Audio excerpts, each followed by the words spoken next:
সম্মানিত ভিউয়ার্স, আজকে একটা কাজ করলাম। দেখেন আজকের কাজটা একটু অন্যরকম।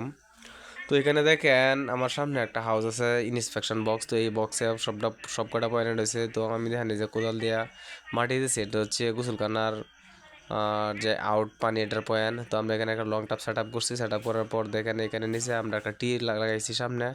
টি দিয়ে তারপর এখানে আর একটু সামনে আর একটা টি দিয়ে, ঠিক আছে। এখানে হচ্ছে লো কোমোডের যে ময়লার পয়েন্ট, ওই পয়েন্টটা, ঠিক আছে।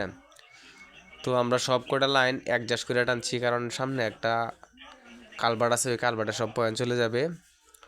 তো দেখেন আমরা এটার ভিতরে একটা লং টাপ দিছি। লং টাপ দেওয়ার পর আমরা একটা টি ইউজ করছি, ঠিক আছে। এটা হচ্ছে আর কমোডের পয়েন্ট, টয়লেটের যে কমোড আছে, কমোডের পয়েন্ট।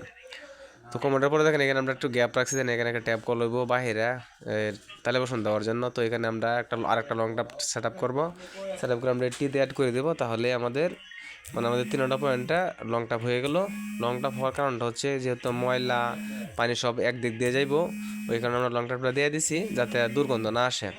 তো আমরা ভিতরে কেমন কাজটা করলাম দেখেন। এখানে দেখেন এটা হচ্ছে আপনার কমোডের পয়েন্ট। তো এই কমোডের পয়েন্ট আমরা সঠিক মাপ দিয়ে, ঠিক আছে, রেখে দিছি। এটা হচ্ছে সিঁড়ির নিচে টয়লেট হয়েছে, তো এই জন্য কাঠ এরকম হয়েছে। আর এই টয়লেটের যত ময়লা পানি সব এক জায়গায় যাইব খালে, কালবাটা, ঠিক আছে। ওই জন্য আমরা 1 পাইপ দিয়ে টানছি। সবাই ভালো থাকবেন, আল্লাহ হাফেজ।